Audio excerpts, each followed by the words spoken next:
In this video, I will demonstrate how to use the calendar to view historical and planned paddock operation details to understand what activities are upcoming. The calendar is also a useful tool to understand the timing of recorded paddock activities relative to satellite imagery acquisition and/or recorded personal rainfall events to see how the effects of paddock management or localised rainfall has affected crop development.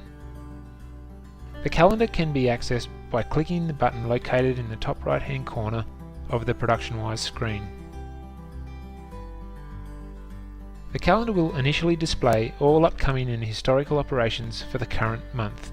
You can switch between months by clicking the arrows on the top left and right hand sides of the calendar, or you can click on the month to select the month or year manually.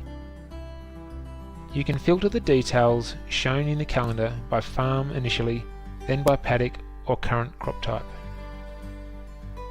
Let's select a single farm so we can check out what operations need to be done in the next few months. As you can see, we would need to start soil sampling in April and sown and spraying activities to be conducted later in the month and into May.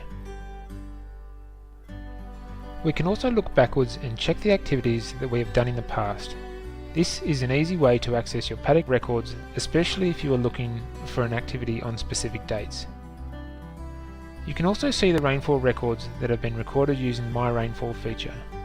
If you don't know how to use this functionality, please check out our tutorial video to learn more about it. You can also see the dates you received NDVI imagery on to help you understand why the crop looks like it does in relation to paddock management activities and localised rainfall observations the crop has been exposed to. All the entries that are shown in the calendar can be accessed by clicking on them. You can modify paddock activities from this page if required, like so.